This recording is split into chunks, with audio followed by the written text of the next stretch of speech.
Hello everyone, welcome to తిందాం రా.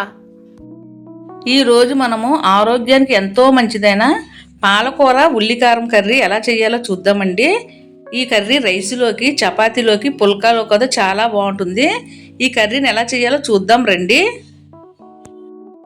మా వీడియోస్ని మీరు లైక్ చేయండి, కొత్తగా చూసిన వారు అయితే సబ్స్క్రైబ్ చేయండి, అలానే పక్కన ఉన్న బెల్ ఐకాన్ క్లిక్ చేయండి. మేము డైలీ అప్లోడ్ చేసే ప్రతి వీడియో మీకు నోటిఫికేషన్గా వస్తాయి.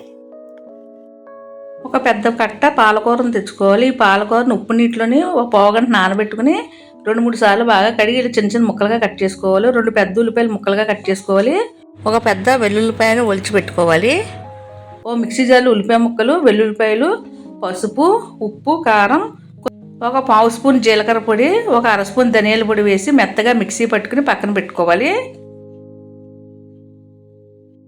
స్టవ్ పైన ఒక కడాయి పెట్టుకోవాలి. దాంట్లో 2 స్పూన్లు నూనె వేసుకోవాలి. శనగపప్పు, మినప్పప్పు, ఆవాలు, జీలకర్ర, ఎండుమిర్చి, కరివేపాకు వేసి వేయించుకోవాలి.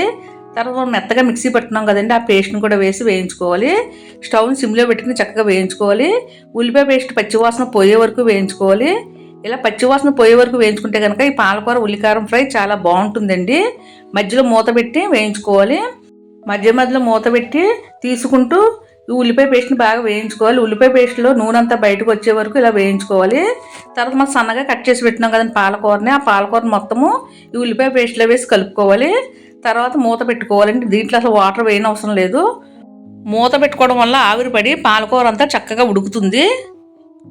మామూలుగా మనం పాలకూర తెచ్చుకుంటే కనుక పప్పులో వేసుకుంటాము, అలానే పచ్చడి చేసుకుంటాము, లేదా ఇగురు పెట్టుకుంటాం. కానీ ఇలా పాలకూర ఉల్లికారం ఫ్రై చేయండి, చాలా రుచిగా ఉంటుంది, చాలా బాగుంటుందండి, హెల్త్కి కూడా చాలా మంచిది. ఇలా కర్రీ బాగా దగ్గరికి అయిన తర్వాత స్టవ్ ఆఫ్ చేయాలి. తర్వాత సర్వింగ్ బౌల్ వేసి సర్వ్ చేసుకోవాలండి. రైస్లోకి, చపాతీలోకి, పుల్కాలోకి అయితే చాలా బాగుంటుంది. పాలకూర అయితే తిన్నాను పిల్లలు మారం చేస్తారు కదండి, ఇలా ఉల్లికారం చేసి పెట్టండి, పిల్లలు ఇష్టంగా తింటారు. ఒక ముద్ద కూడా వదలకుండా తినేస్తారు, అంత బాగుంటుందండి.